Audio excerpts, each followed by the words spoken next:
Hello and welcome to Courtgames, a Legend of the Five Rings podcast, funded by the Legend of the Five Rings Discord Patreon. This podcast will focus on the role-playing game stories and lore for Legend of the Five Rings. I'm Korvar. And I'm Kakita Kaori, and we have a guest today! Yay! Today we have an interview with Josh Reynolds, who is the author of Poison River and a new book coming out, a second Daidoji Shin mystery called Death's Kiss. Welcome to the show, Josh. Thank you. Did you say Jeff's Kiss? Or Death's Kiss? Death's Kiss? Death's Kiss, right? Okay, sorry, I misheard. Don't worry about it. I was thinking this was a different podcast. Don't worry about it. Jeff was not involved. No, not in this book, no. That's one of my other books. Don't worry about that. Ooh. We don't talk about that. I'm sure there had to be something around there on there anyway. Okay. Well, thank you for coming on our show. We enjoyed Poison River very much. Had lots of people talking about it, and I for one have been able to read a preview copy of Death's Kiss. Have you, Kumar? Yes. I had a chance to read that. It was good. Yep, really enjoyed it. All right. So we're excited to interview you again. I'm glad to hear it. I'm glad you all enjoyed it. Yeah. You've been on our show before, but for those listeners who weren't around or listening then, could you tell us a little bit about yourself? Well, my name's Josh Reynolds. I'm a tie-in writer. Well, a writer, but I write a lot of tie-in stuff. I've written for Black Library, Aconyte, Harlequin, Romance a couple of times.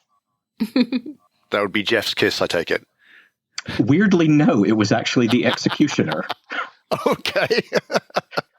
It was a men's adventure series because Harlequin, the major romance novel publisher in the U.S., also publishes men's adventure series like The Executioner and The Death Merchant. Okay. Oh, there you go. So, well, okay. Go for the other half of the population. Mm-hmm. Yeah. I've been a writer for, oh God, how old am I? A long time. A long time. And I am very tired all the time. Let's move on to the next question.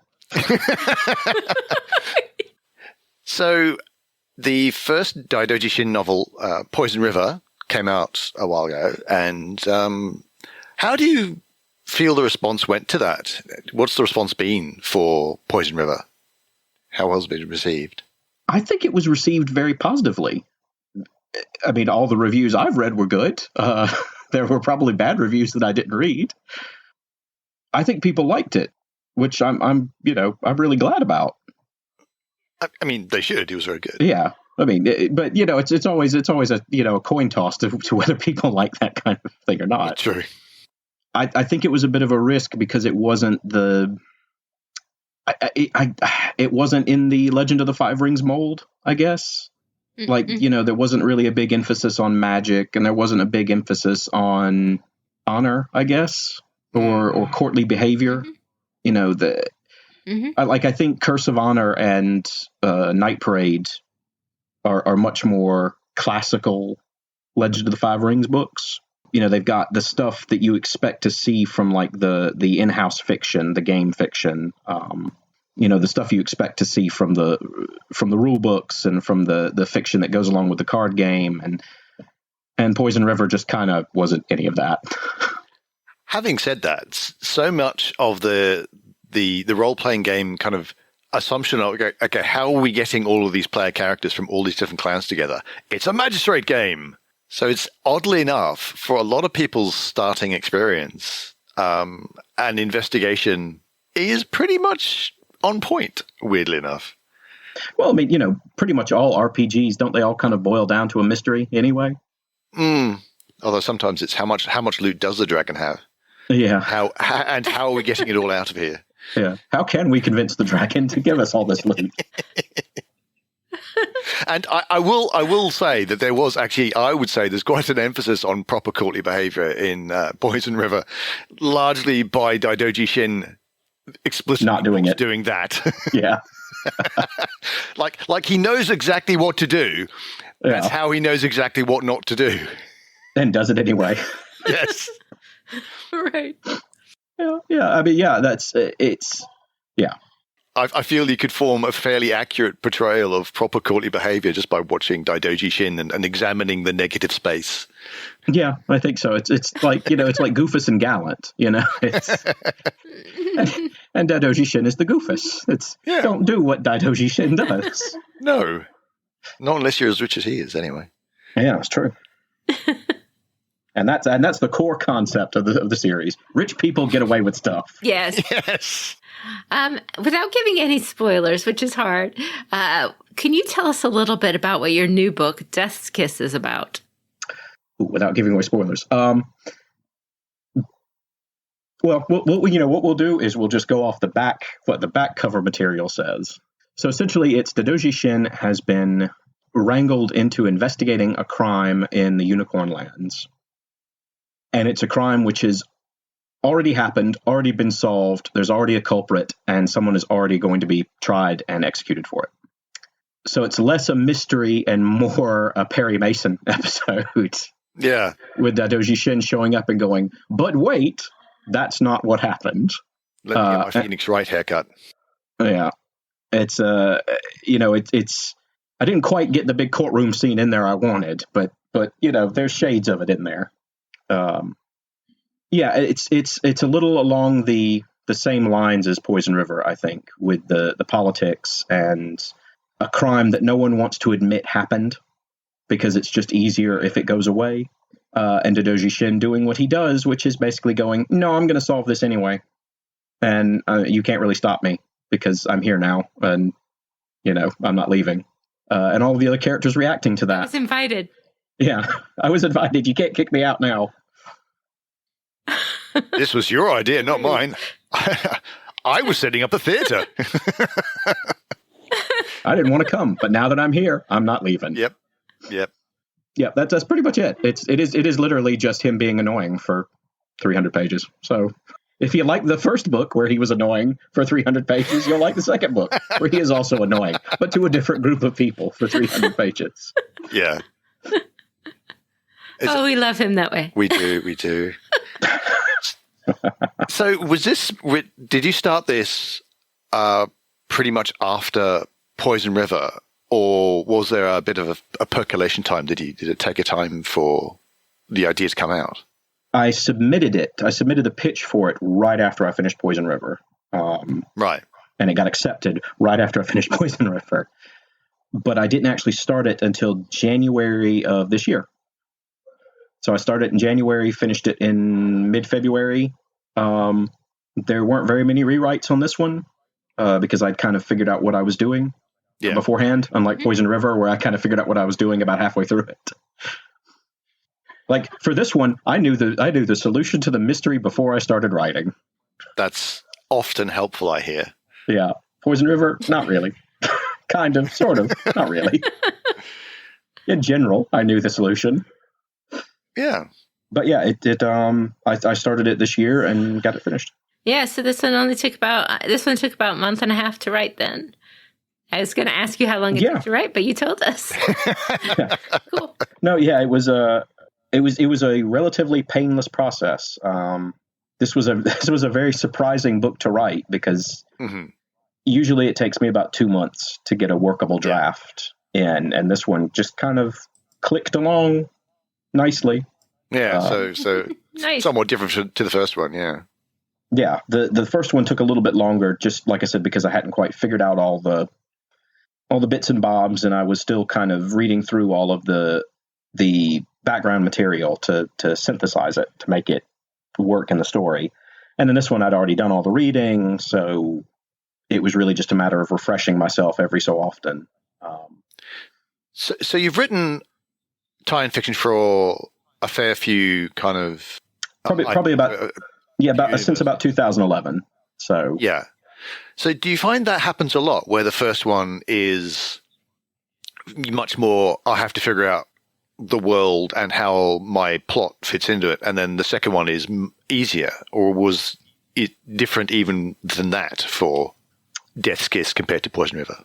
Usually the second one, because you've figured out the characters and you've figured out the character dynamics, and you've got kind of a formula that you can set up. And I know formula is often a dirty word when it comes to novels and movies and stuff, but it is a thing.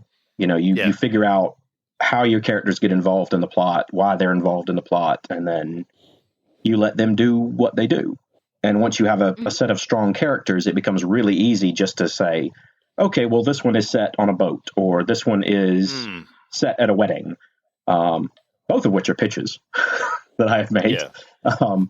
And you just go from there, because the characters, once you've established them, you know how they're going to react and you know what they're capable of. So you just let them tell the story, kind of.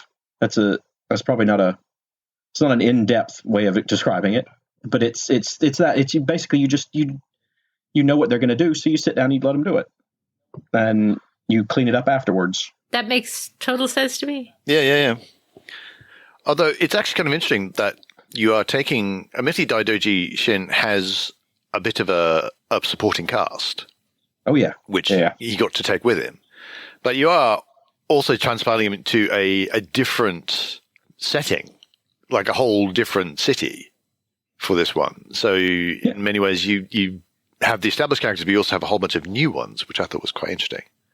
Oh, yeah. Well, it's one of my vices as a writer is I like creating characters, and I'll tend to come up with characters before I actually have a use for them in the story. So a lot of times my writing is based on, I've come up with this really good character.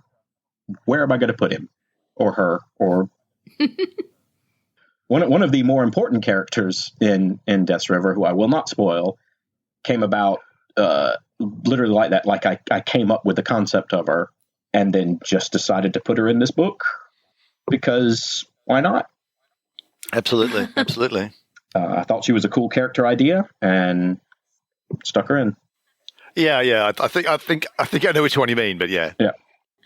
In Death's Kiss, Daidoji Shin is going to Unicorn Lands.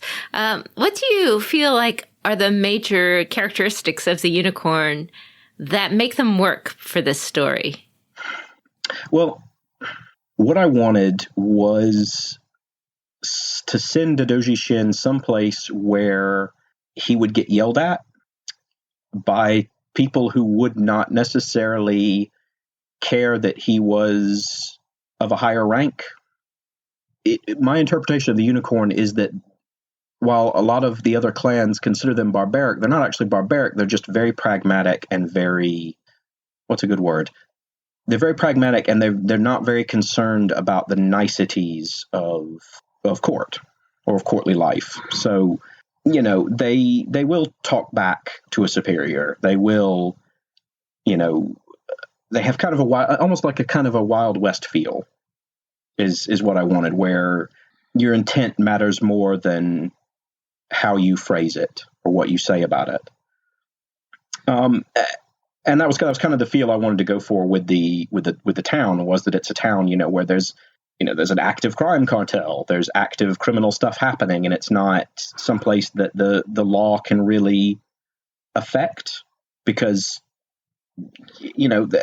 it's just a wild place. And that's kind of the first thing that occurred to me when I thought about the unicorn was, what are their lands like? Well, probably kind of wild and footloose, and they're probably not really concerned with ensuring that imperial law is followed right down the line. So Shin might be able to get away with more of his tricks, or maybe less, because they'll know, they'll see what he's doing and call him on it. Where other clan members of other clans might be too polite to call out the fact that Shin is trying to get away with something. That was, it was just kind of a lot of it had to do with the setting, with the city itself, because I'd read about the city in the background stuff, and I was like, wow, this would be a good place to set a murder mystery, because there's onsens and there's criminals, and it's like, oh, this would be a great place to set it. And then the story wound up being completely different than what I envisioned. So some of that didn't happen exactly the way I was expecting it to happen. Yeah, I was expecting like I was coming up with the idea, and I was like, this is going to be a real Philip Marlowe, dirty underbelly of Rokugunni society thing, and then it was like, nope, that is not what that is. This is a comedy of manners happening here. Yeah, there is no down these mean streets a tattered soul goes. Well, some of the streets were fairly mean, but yeah, but Shin didn't go down any of them. No, not until the very end. So, was there a particular bit that you felt was like this is the most fun part of the book to write? Well, there's actually two scenes. The first scene is the very early in the book where Shin is kind of introduced to the principal players of the city, and it's a party scene, and there's just a little bit where Shin starts where he takes over the decorations. And I don't know why I find that so funny, but there's just a bit where like his host has his servants putting up the decorations to welcome these people to the house, and Shin just kind of takes over and starts putting up his own decorations that he brought with him. I was like, that's kind of a Crane thing to do, isn't it? Or is it just a jerk thing to do, or is it both? Well, depending on who you ask. Yeah, but it was just that like, I wrote that scene and I was like, this is the bit that really explains his character. Is he brought his own decorations for a party he wasn't invited to, and nobody wants him there, but he's still going to make them look at his decorations. We've gotten more questions about why you are using a crane in a Akatsuki, and it's like, because he's that. Yeah. That's not a good thing. Pretty much. Like, I could answer that question now if you want, because I've got a really good answer for it. Go for it. Yeah, it's because Kitsuki are cops. They have a chain of command. They're in the middle, they're low or in the middle of the chain of command. So they're cops or they're CSI, but they're official. And Shin is not. Shin is a very rich, very influential person who is allowed to do what he wants. Which means at no point in any time in any of the stories can anyone, short of the governor, actually bully him into doing anything. Which is often a trope of crime and mystery fiction, is that the detective gets stomped on by someone higher up the food chain. And, you stop investigating this case or we'll pull your license. Stop investigating this case or we'll throw you in jail. And no one can actually do that to Shin. Because I hate that scene, because it comes up in everything, every movie, every television show. Like, I happened to catch like 5 episodes of Law & Order SVU one time. I was sick. I wasn't thinking. I watched it. In every single episode, they threatened to take the lady's badge. Yeah. Every single, like, I don't think the episodes were in sync. Like, I think they were out of order because her hairstyle changed every episode. That's a good way to tell that it was out of order. But it was like, you're threatening to take her badge for doing her job, but it's that trope of the cop who's investigating something they don't want solved, so they have to push back against the system. And it's like, that's a great story, but it's a well that gets gone to a lot with mystery fiction, with crime fiction. And so I wanted to have a character where you can't do that. Nobody's going to come to him and say, stop investigating, because Shin's just going to go, well, no, as he does in Death's Kiss multiple times. Where people say, stop investigating, he goes, no. What are you going to do about it? No, that makes sense. What was the other scene you were going to talk about? It is a scene from late in the book where Shin finally gets to go to an onsen or a bathhouse. And I wrote it specifically just to make my editor happy.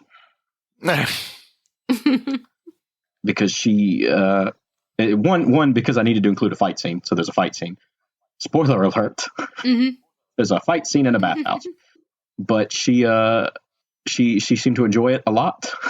I included it just for her, just because I kind of figured she'd make me cut it because I thought it was a little bit too much, because it's a naked fight scene. So I'm not spoiling anything by saying it's a naked fight scene. In fact, I might encourage people to buy the book that way. There was steam everywhere. You couldn't see anything. Yeah, but it's like I was figured she would go, okay, yeah, that's a bit much. Pull it back, and she did not. She did not. So it's in the book now. Speaking as a female reader, yeah, it was appreciated. That was hilarious, and I loved it. It was great. And it was funny. Like it was. I made sure that it was a little bit slapstick. You know. Yes. Yeah, just a little bit.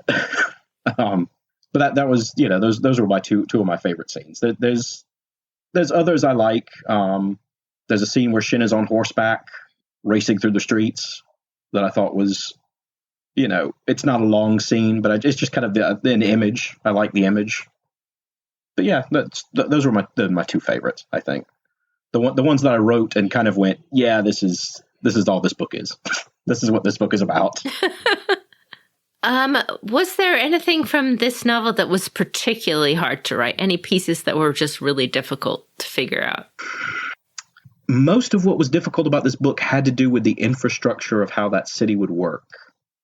Because I knew nothing about hot springs, and I knew nothing about like hot spring towns in Japan. So I had to do a tremendous amount of research for basically 500 words worth of description. You know, a page of description required me to do 4 or 5 hours of research to double check and figure out how the water got everywhere, and then figure out how water, the two unicorn families involved, the two vassal families, are forge families. So they make armor.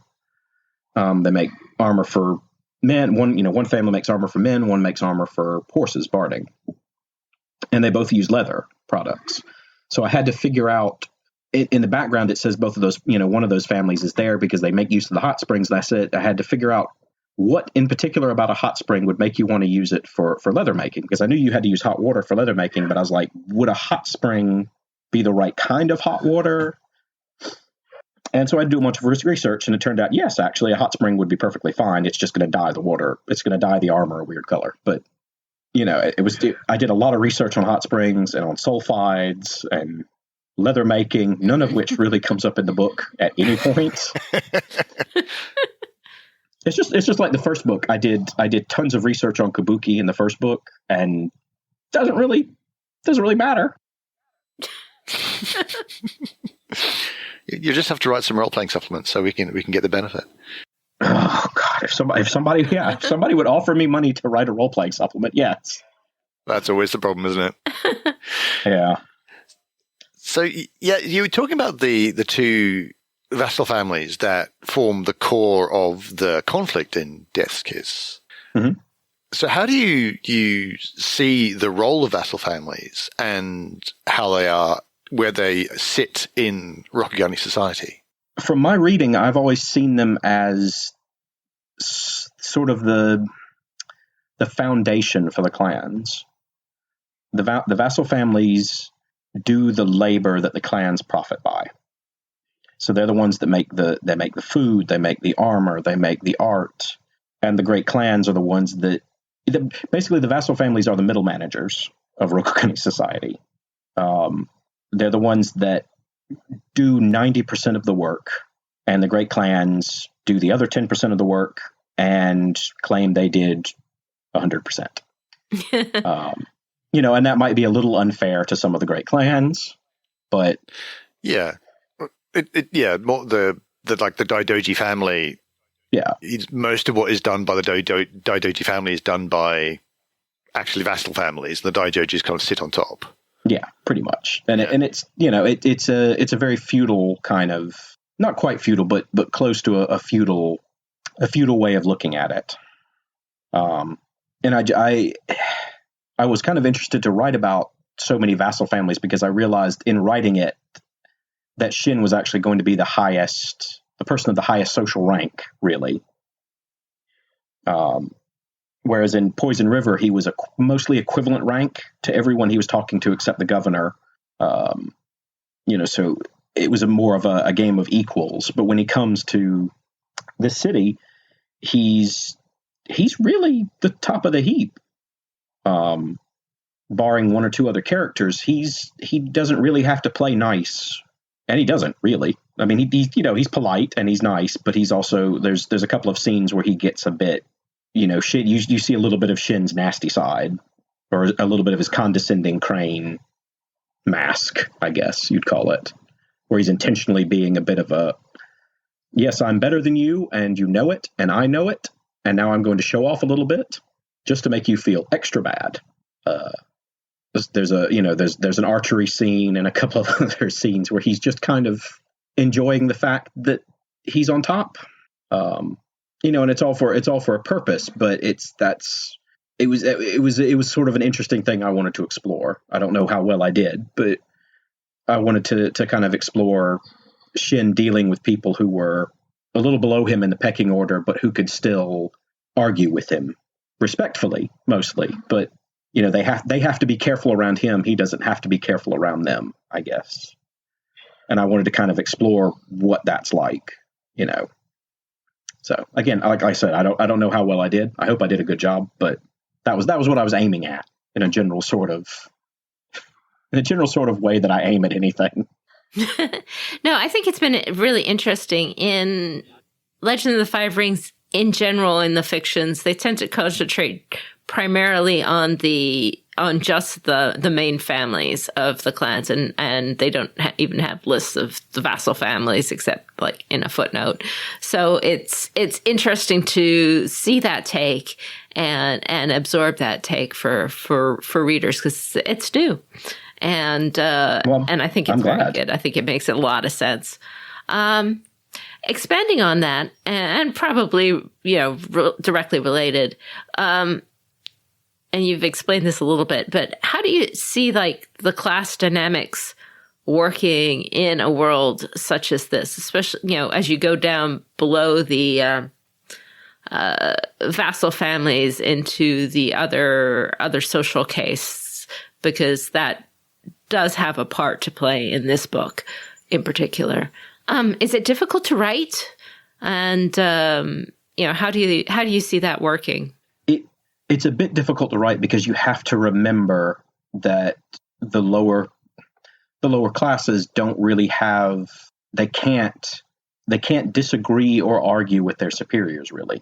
Or if they do, they have to be very careful about how they word it.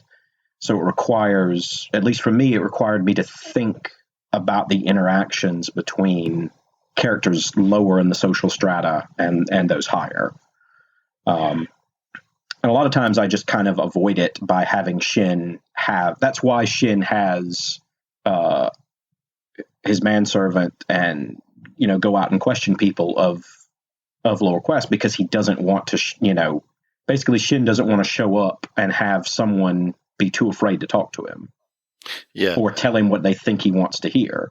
So he sends someone, kind of rough and ready like Katano, and says, go talk to the servants. Go tell me what the servants say. Go talk to the gamblers. Go talk to the prostitutes. Go talk to these people that I can't be seen talking to and who wouldn't talk to me, and then bring me back that information so that I can do what I do with it. Yeah. Mm-hmm. I think that's one of the aspects that a lot of people who play the game, especially the role-playing game, find difficult to wrap their heads around how hierarchical the system is. Yeah. And the closest I think I could really come up with is, imagine the whole thing is the military. And if you're a private and a colonel comes up to you and starts asking you questions, and you think they're an idiot, and what they're saying is totally wrong, there's a limit to what you can say. Yeah. And that's kind of what the situation people can be in. And it's terrible from the point of view of the private, but it can be terrible from the point of view of the colonel, who is not getting information from people. Yeah. And it's a mess. and that is frankly another reason, to go back to the question of why did you pick a crane rather than a Katsuki? This is one of the reasons, is because Shin is high enough up that he has servants who can go out and ask those questions for him, but he's also high enough that he can confront most people of superior class or high class as an equal, which means he can have the nice little back and forth and the banter with other nobles. Whereas if he were Kitsuki, he couldn't really. he would have to hold his tongue. He would have to be respectful. He would have to be quiet. He could think it, but he couldn't say it. I think my watchword when dealing with any of that is just careful. Yeah. If you're down one level from whoever you're talking to, you have to be careful what you say to them or how you phrase it. And some nobles might give more lenience. Like Shin gives a lot of lenience to Kitano and Kasami, where other nobles wouldn't, But it would depend on depends on the noble, depends on the person they're talking to, depends on the situation. But it's all about careful and about examining those interpersonal relationships and those societal relationships and kind of figuring out where everybody is on the status list and who they can get away with talking to in a normal tone of voice and who they have to be meek and mild in front of. And it was difficult. It's very difficult to kind of remember that kind of thing. And there are a couple of places where I erred on the side of good storytelling over proper decorum and interpersonal dynamics, just because sometimes you have to do that. Absolutely. Yeah. Mm-hmm. So, do you have any ideas of where you might like to take Daidoji Shin from here? Oh, I think the impression I got is yes. Yeah. I've got a stack of pitches. I'm actually working on a pitch for another book right now as we speak. Mm-hmm. Yay! Yeah. Which will be I've noticed in some of the reviews people are a bit not upset, but people are a bit annoyed that the mysteries aren't harder to solve in the books. And are you going, oh, right then? Yeah, that's pretty much what I did. And like the mysteries are easy to solve in the first two books, intentionally so, because I'm kind of writing in that Ellis Peters vein of, you're not reading these for the mystery, you're reading it for the characters. Yeah, you're not reading it for the plot not so much. Yeah, it's not so much the mystery; it's the story of a character. Yeah, finding out about the mystery. Yeah, pretty much. But I've decided that for the third one, I'm just going to go full Agatha Christie, and I'm going to do what Agatha Christie did best, which is cheat. So you're going to think you've solved the mystery, but actually you haven't, because there's information that you were not privy to as the reader. Yes. And then we're going to see how the reviews turn out. But there are others of, I want to get away. Like these first two books have been very, not political, but there's been a lot of, the fate of interpersonal relationships between the clans involved and the threat of war. And so the next couple are going to be much smaller in stake. So there's going to be, it's going to be a murder, but it's not going to be, a fate of a nation kind of murder. It's going to be a fate of one person or two people. Yes, it's not going to be, if this isn't sorted out, then these two groups of people are going to go to war with each other. Yeah, it's going to be very much this person will be punished. And like I said, there's a pitch about a boat I still want to pitch. Definitely Death on the Nile kind of mystery. I've got one that's set at a wedding that I mentioned earlier that I'm having a lot of fun kind of adding ideas to. It will involve mistaken identities and a wedding, and Shin takes over the wedding. Oh God. Wedding planning, yes. I mean that in the best possible way. Like, I want to see that. Yeah. That's what my editor said. But I would love to do. There's a certain group in Death's Kiss who will come back not anytime soon. They really had a kind of, we'll be seeing them again kind of feel. Yeah. And frankly, I was very surprised that Fantasy Flight let me use them. Because it was just it was just a random suggestion I made. And they were kind of like, yes, go run with it. I was like, oh, okay. Excellent. So they will be back, though I do not have an idea in mind for them, but that is something I would like to get back to in the future.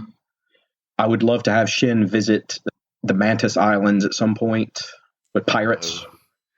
Again, when I say "oh no," I mean that in the absolute best possible way. It's like, oh no, come on, oh Shin. Dear. He's got a pirate on his payroll. Why does he? Why has he not met the pirates yet? Oh, he is just going to be lounging on the beach, sipping the Rogan equivalent of Mai Tais, causing problems. Yep.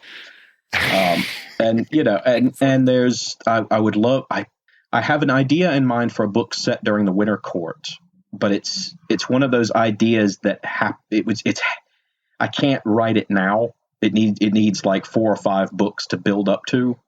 Yeah. Because that's a big boy playground kind of thing. That's a Shin put on your big boy pants. Oh yes. And yeah, that's a threat. That's a threat to the royal family kind of thing. I do have an idea where Shin encounters a Kitsuki investigator.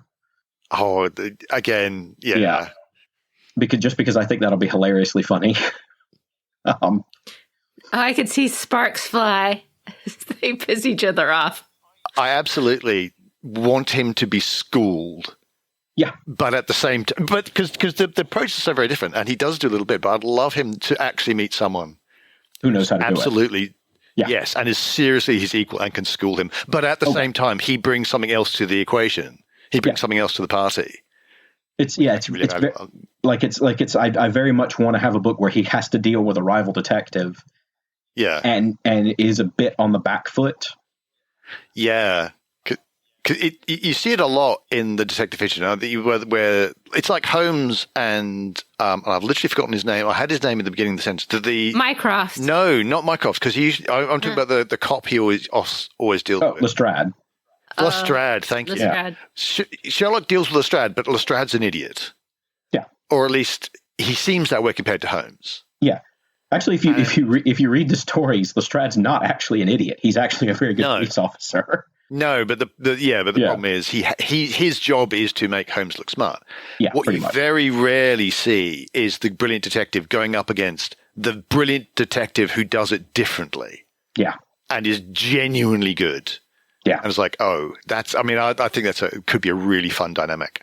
And I mean, I just got finished reading. I reread the Arsène Lupin stories, which is about the French thief. And there's a series of the stories called Arsène Lupin versus Sherlock Holmes, which is that's so subtle. Yeah, well, it was written at the time that Conan Doyle was writing Sherlock Holmes stories, and just reading that where it's like this master thief and criminal going up against Sherlock Holmes. And I'm like, I kind of want Shin to fight, a master thief. I want to write a book where there's no murder. It's just Shin going up against somebody who keeps stealing stuff out from under him. Oh yeah.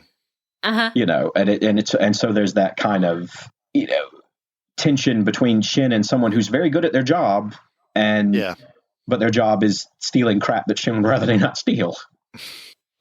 But I've got tons of ideas. I've got a notebook full, basically. Some of them are one sentence going. We want to read them all. Shin gets stuck in a swamp. To more involved ideas like Shin gets involved in the politics of the lion during a wedding ceremony. Yeah. That's the wedding one is about the lion. Shin flirts with the wrong scorpion. That's another one. That you would really have to narrow that one down. All of them. But as we see from Death's Kiss, Shin will literally flirt with anything. Unfortunately, they're all the wrong scorpion. Yeah. That sounds fantastic. Yeah, they do sound so good. I would love to see, when we get to that point. I hope you get to write all of them, or at least many of them. Yeah. But I would love to see, when we finally get there, to the point where Shin has to crack a little bit. And it's coming. Have a personal story. That would be cool. It is coming. At some point, I want to introduce Shin's grandfather into the story, because he has not been named, mainly because I have an idea of who the character is supposed to be, but I'm not sure if there's a corresponding character in the lore. Gotcha. So I need to make sure before that happens. Do I need to make one or steal one? Yeah, basically. And if I steal one, is that okay? Yeah. but there's all kinds of, like, I'm slowly, with each book, I'm kind of ramping up the ties on Shin. The first book, he's fairly fancy free. Mm-hmm. The second book, it is not a spoiler to say he has a kabuki troupe and he bought the theater that he set on fire in the first book. So I mean, he's fancy free enough that he can swan off to a whole different city, but at the same time, but it's very much like I'm starting to add a little bit of weight to his life. I'm just imagining those anime starting sequences where you watch episode 1 and there are all these characters showing up in the intro, and then the actual episode is like there's 3 people. Yeah, there's like the main character and like 2 other people, and that's it. And it's like, where are these other people coming in? And they get built and built and built and built. Pretty much, yeah. It's very much like that. And some of the characters like Batu, the magistrate from Death's Kiss, will reappear later. He's not a one-off character. He's going to come back. Cool. Yeah, I like him. He's neat. And he's a strong contrast to Shin. Yes. Even though he's a bit of a doormat. But you start adding those characters, and then that it's almost like a slow burn. So Shin can't crack in the second book or the third book. So you need 2 or 3 books showing him at his best, and then like there are things that happened in the first book and in the second book that will come back to bite him in the rear. Yeah. And like in the second book, it is made very clear that he has done something a little bit stupid, and he's bluffing his way through it, but it'll be fine. Narrator, it was not fine. It was not fine. And that's kind of my theory of series characters is you can't jump into the fire right from the get go. Yeah. You gotta give it time. So, but there is personal stuff. Like I am planning some body blows to Shin's ego in the next book, and probably the book after that. There's going to be some definite kind of a little bit of humbling. Like the third book, if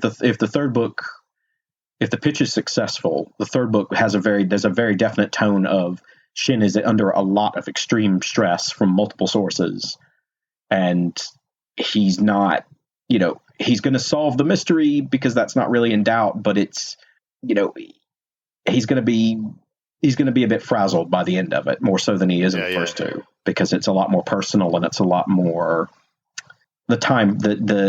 he's got a lot less time to do stuff. There's a ticking clock in the third one, which I hope will lend some urgency to the story. I hope we get to read it, and I fear if we ask you any more about it, then we will spoil it for ourselves. Yeah. We did get a couple of questions from our readers, and one of our readers wanted to know what made you want to feature the Cat Clan in Poison River, or at least a member thereof. Serendipity, mainly. It was I created the character of Aconyte without knowing the Cat Clan really existed, because I was still reading through the books when I created her, and I went back to the minor clans because I was like, oh, well, she should be from a minor clan, something a little interesting. And then I read the Cat Clan entry, and it was like, oh, they're acrobats and actors and also shinobi. And I was like, oh, all right. Well, that saves me some work. Yep. No, that was mainly it. It was mainly I had a character in mind, and the Cat Clan fit every criteria of that character. So I just went with it. Perfect. And, it worked. Yeah. Yeah. I can't remember if we talked about this last time, but obviously with Legend of the Five Rings, we're dealing with a setting that's based on largely Japanese culture with influences from other places, especially in the Unicorn, because you're dealing with Mongol culture. Yeah. Or at least derived from. Yeah. Did you find that difficult? Was there stuff that was particularly difficult in there? Do you have a means of making sure that you're doing this right, respectfully, and doing it well? Well, and what are the challenges? A lot of the weirdly, a lot of the challenges aren't the big stuff, the big respectful stuff. The challenges are the small cultural stuff. So for me, the problem I have is remembering what side people carry their swords on. Where their sword goes when they kneel down in front of someone of superior rank. How you're supposed to address somebody. What are the polite modes of address? What are the impolite modes of address? What food is eaten? When is this food eaten? Because there's all sorts of little cultural peculiarities to Rokugan that are separate from the culture it's based on. And it's sometimes you have to, it's very easy to go, oh, well, Japan was like this in this period. But one of the characters in Death's Kiss is blind. In the Japan of the period closest to Rokugan's period, the blind were not well treated. They were very badly treated, unless they happened to be rich, and even then, still not great.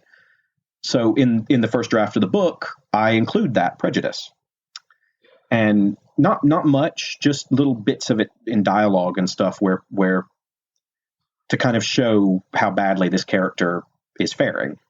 And Fantasy Flight got back to me and said, this is historically accurate, but this is not how Rokugan treats the blind. And I said, okay, and removed it. And that's a handy thing of having two sets of sensitivity readers, because Aconyte has sensitivity readers and Fantasy Flight have sensitivity readers who go over the stuff and go, this is accurate to the historical period, but not to the IP. Right. Or this is, this might come across as insensitive because, you have one character, your only disabled character is nominally an antagonist in the book. So, disabled readers might feel a bit bad about that.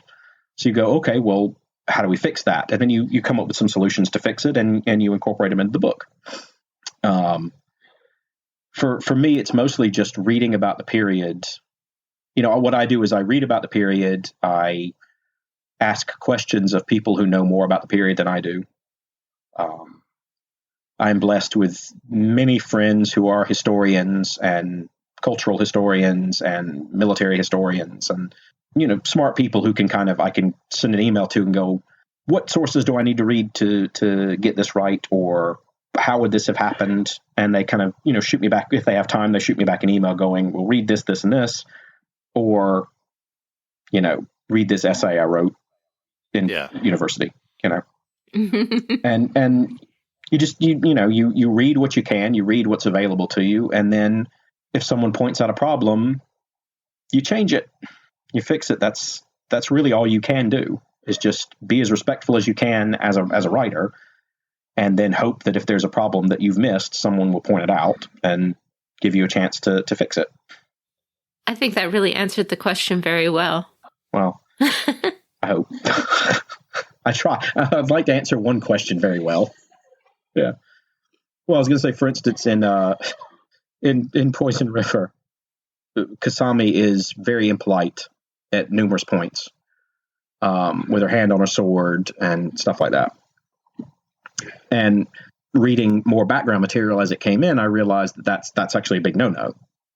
So I changed it. So Death's Kiss, she doesn't do that anymore, because I read that material and was like, oh, I got that wrong. I'm just going to quietly change up that behavior and change up that tick. Yeah. And I'm sure there's stuff I got wrong in Death's Kiss. Some of it I know I got wrong that I did intentionally, but some of it I got wrong without meaning to. And hopefully by the time if I write the third one, if a third one's commissioned, hopefully, I'll have more information, or someone will have sent me a note going, don't do this next time. Yeah. And since I like my job, I will listen. That makes good sense to me. Now we got one final question, which I'll read it straight as, but I think this will be difficult to answer. It was, if you could write for the current meta plot or characters, what areas would you like to explore? But I'm going to rephrase that a bit because I don't think you are totally abreast of all of the current meta plot as it's going on, and it's changing really rapidly right now in the in the LCG storyline side because I don't know, stuff's happening. A giant Oni walkthrough. So most of the meta plot is being driven by the card game, right? Uh-huh. Right. So I haven't actually played a collectible card game since Spellfire because I had a bad Spellfire habit. Does anyone remember Spellfire? No. The problem is when it first started, when the card game revolution started, there were just so many. Spellfire was Dungeons and Dragons' answer to Magic: The Gathering. Yes, that was vaguely what I was remembering. Yeah, I had a bad Spellfire habit. I had a gambling habit based on Spellfire. Oh no! I was winning money. Oh no!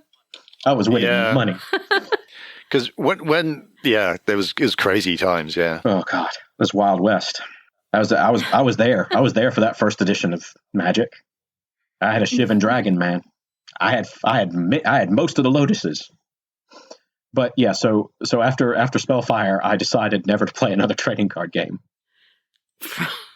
And so basically, I was only vaguely aware of the Legends of the Five Rings trading card game, and enough, I kind of kept up with the storyline through friends, but I'm about 10 years behind. We shall have to point you at the fictions of FFG's version because all the fictions are online, so you don't actually need to. Oh, well, that would be great. You don't need to play the game. Yeah. I don't. Yeah, I can't do it. Can't go back. I can't go back there. No, it was a bad time. It was a dark time. You weren't there, man. Yeah. I was on the periphery. I kind of very early on decided I'm never going to play one of these games. But yeah, I saw how crazy it could get. I saw somebody tackle somebody for a booster pack. Wow. Tables were flipped. Violence. It was awful. Oh. And there wasn't nothing in that booster pack anyway. I'm going to rewrite that question before we go too far on the booster pack thing. I'm going to rewrite that question. It's like, so if you could completely control the setting, all right, and you could make stories that made large dramatic, that because of the course of your story, made large and dramatic changes to the world, all right? You could overthrow the emperor. You could do all kinds of big changes to the clans. What are areas that you would like to explore as a writer? Now that's interesting. Reading the background material, I've always wondered what it would be like if the natural order of the clans was upended somehow. So you had different clans. I know in the historical background of the game, different clans have been preeminent at different times.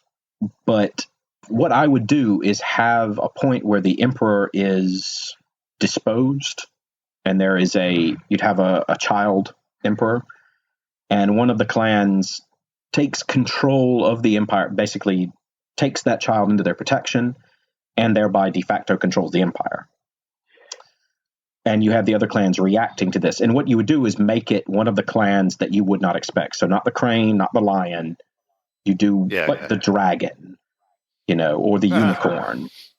So you do one of the clans that's kind of on the periphery of the big central events, or that wouldn't naturally head for a political or military solution. They take the child in their protection, and then you see how everything shakes out.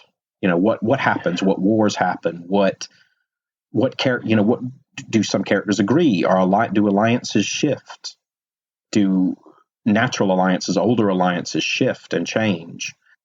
Does someone decide that there needs to be a new ruling family, or is there another contender to the throne? Which would also be something I would do is, if you're going to have a dynastic struggle, you need a couple of members of the dynasty.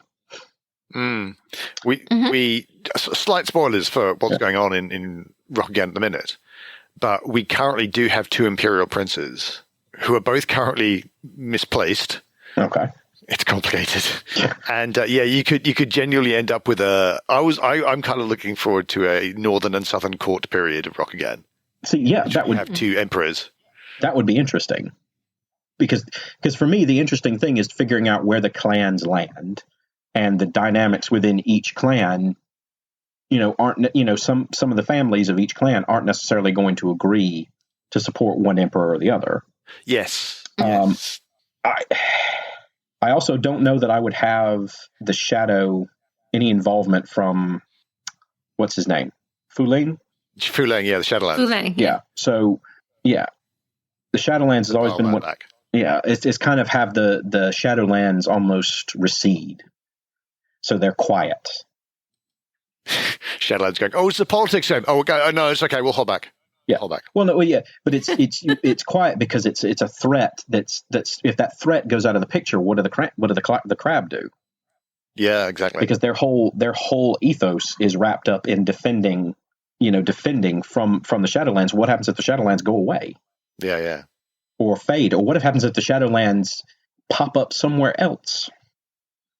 What if there's a flaw in their system, in their defense system, that all of a sudden the crab aren't really doing their job anymore? They're trying, but they're failing, and no one knows why. I would do anything that kind of upsets the status quo, but not in such a way as to break it.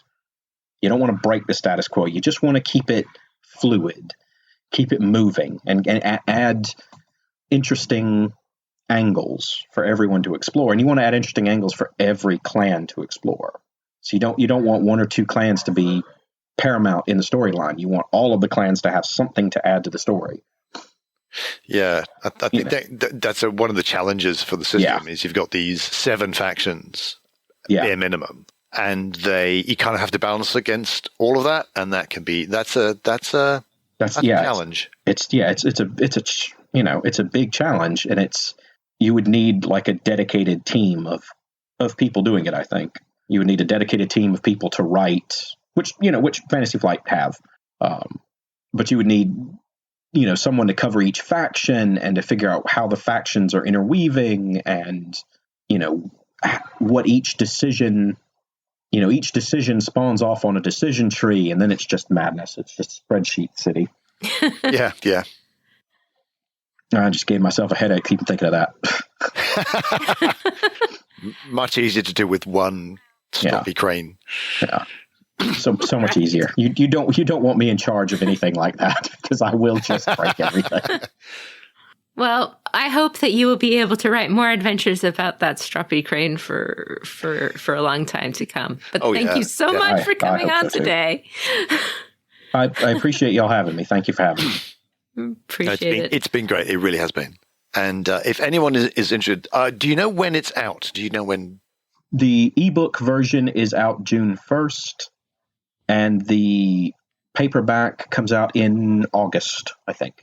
Ooh, so I would, having read an advanced copy, I would absolutely recommend it to anyone who likes L5R in general, because I think it really is the great novels in L5R in Rokugan, but especially like if you've read Poison River and you liked it, you want to stampede in it and get Death's Kiss as soon as you can.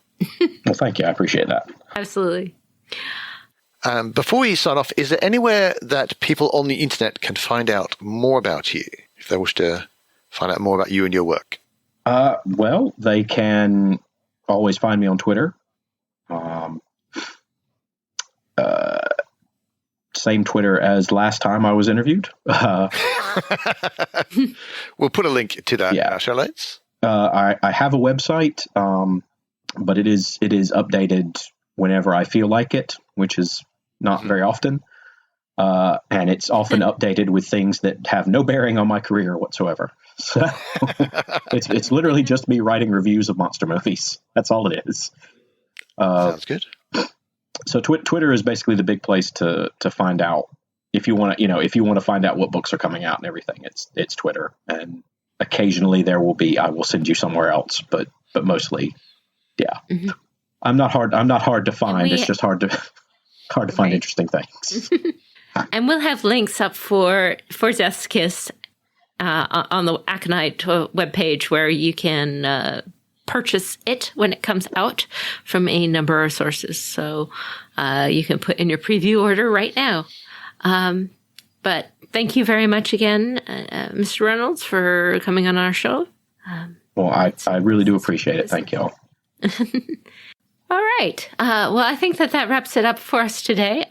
I did want to give a call out to the other shows on our Courtgames network, including the L5R LCG podcast, our Live from Tokyo podcast, Tokyo the Five Rings, and our 2 actual play role-playing podcasts, Crimson Gold Agonies and Fortune and Strife, as well as our friends at D20 Radio. Our content is funded by the Community Discord Patreon. That supports our editing costs as well as our website costs. And on the website, you can see longer-term information, summaries of our podcasts, great RPG tools, forums, and more. And for our patrons, we have special bonus content like Adventure Seeds, early access to our AP podcasts, and more. Online, you can find us at courtgamespod.com. On Twitter, we are twitter.com/courtgamespod. And on Patreon, we are patreon.com/courtgames. This is Kikita Kaori. May the fortunes favor you. And I'm Bean Korvar, and until we meet again, keep your jade handy.